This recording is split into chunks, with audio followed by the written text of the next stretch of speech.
Okay, so I've made a lot of serious videos recently, so it's time for me to sit back, relax, and laugh at some god-awful modern art. Now, if you want a more in-depth explanation about why modern art is a massive scam, watch my previous videos linked in the description. But to summarise, artists use obscurantism to dress up what is essentially inane tat in flowery, pretentious language to attach a facsimile of meaning to it. This intimidates people out of recognising most modern art for what it is, inane tat, for fear of appearing uncultured or ignorant. Self-proclaimed artists also vastly increase their chances of having their inane tat featured in galleries by imbuing it with a social justice message. Anti-colonialism, anti-racism, anti-sexism, anything will do. The entire industry is a price-fixing scam between galleries and collectors to keep values artificially inflated to facilitate tax avoidance and money laundering. And the obliteration of objective beauty standards is part of a social engineering program to force feed us nihilistic relativism. Got it? Got it. Now with that out of the way, let's have a gander at some absolute shite. There's an upcoming show at MoMA which I'm really excited about. It's called Wall Floor Positions. So wall floor positions, surely that's something more than just a bloke up against a wall taking different positions,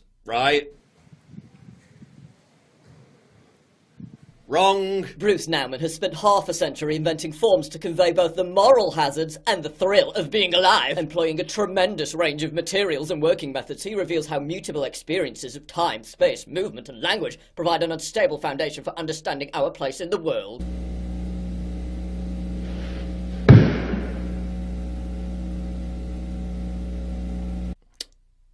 Yeah, but to be kind to Nauman, he was blinded by poking himself in his own eye, so he mustn't have known how bad this looked. I know, my mistake, that was art too. I haven't anticipated a piece of modern art performance this much, since that fat woman twerked her ass for Black Lives Matter. But then again, neither of those could live up to the emotional journey I was catapulted on by this tour de force.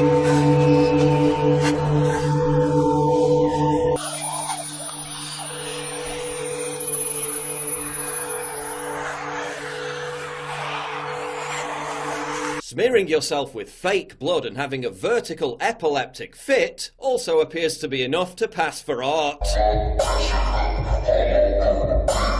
As does spazzing out in a trendy basement. See, this is why the terrorists hate us. Look at all these lemons sat there all smug and pretentious, acting like they've got a fucking clue what's going on.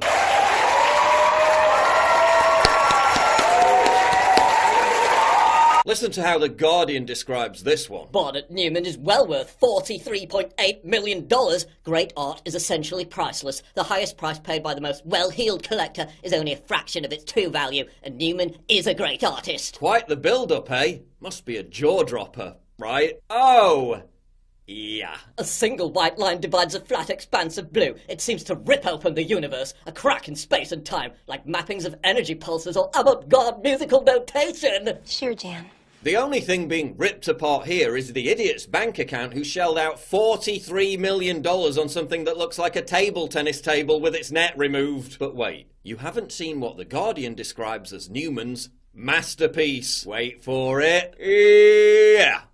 Masterpiece. It's no different really from meeting another person, Newman said of his masterpiece. One has a reaction to the person physically. Yeah, my physical reaction to this would be to tear it apart in a fit of blind rage. Meaning and dream collide hypnotically in his art. His vertical line, full of portent, but not portentous, as skeptics might claim, speaks of creation, God, and the human urge to draw a line. Yet this primeval mark slices through entrancing colour that draws you in at a deep psychic level, irrationally, like falling into deep water. Sure, Jan. You're talking about a fucking line, not the Sistine Chapel. Falling into water would be a preferable activity than having to stare at this insipid piece of debris for more than 5 seconds. Art like that is a bargain at any price. $43.8 million. Bargain?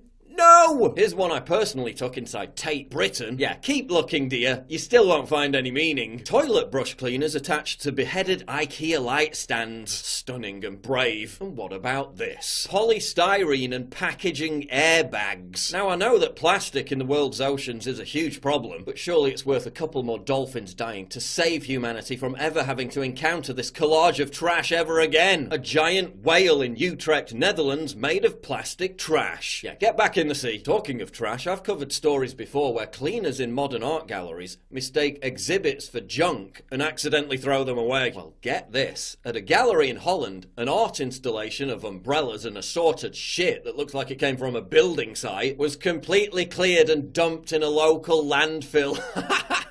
At first, the gallery and the artist thought that it had been stolen, but then the man responsible came forward and said he'd cleared and dumped it because he thought it was litter and unsafe for children. Listen to how the artist responded. I always work from objects that people throw away. I try to give them a new life through my art. That this is now seen as litter makes me sad. Yeah, mate, listen. Dumping a load of crap on the floor isn't art. It's crap. And crap deserves to be in a landfill. I think this is like modern art, because you can't really see what it is. It made me feel sad. This is literally just 3 binders from the 90s inside a glass display case. Don't even try to argue that this has any meaning or value. It needs to be thrown on a bonfire. Drawings by Wes Mills. Although my drawings are inspired from daily experiences and my belief in things unknown to me, they are often void of ideas. Thank you for your honesty. On first viewing, Sugimoto's photograph appears to be empty, a void. It is only after careful looking that the subtle Ionian seascape emerges.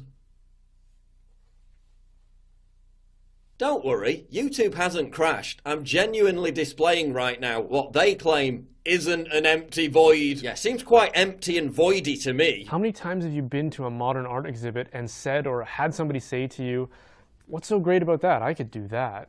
What they're in effect saying is, that doesn't inspire me.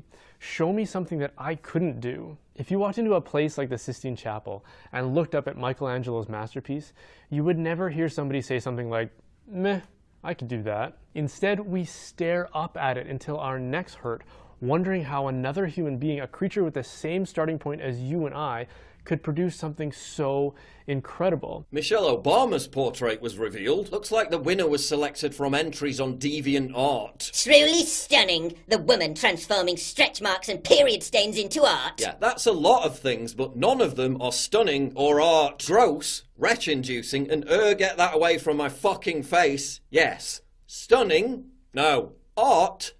No. Some fucking gimp decided to ruin Hyde Park for the entire summer by dumping this huge block of pink Lego in the middle of it. There's more artistic merit in this hairstyle, but that was nothing compared to the desecration of Carcassonne Castle in France. The country's second most visited tourist site after the Eiffel Tower, and a UNESCO World Heritage Site, was turned into a bad LSD trip after it was defaced with giant yellow circles. Like seriously, what the fuck have you done? Thousands of furious locals, who were not even consulted, signed a petition demanding the circles be removed. Desecrating historic art is not art, said one.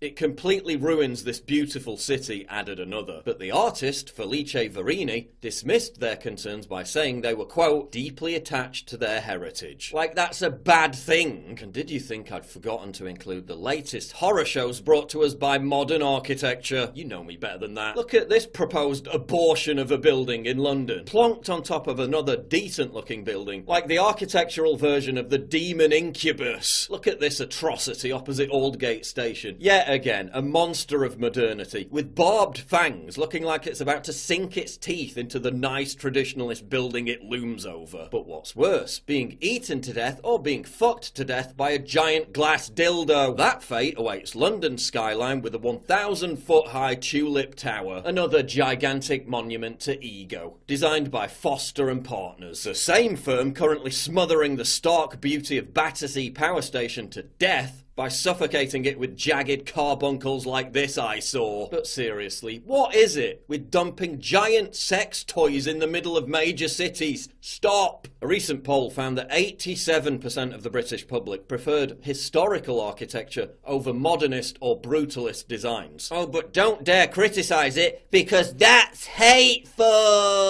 Yes, they're now claiming that insulting concrete piles of elephant droppings like this deformity is hate speech. Having a basic grasp of aesthetic beauty makes you alt-right. It makes you a Nazi. Because in 2019, everything makes you a Nazi. Now I know I'm ranting, but this doesn't mean that there isn't some good modern art being produced. If you look carefully enough, It's everywhere.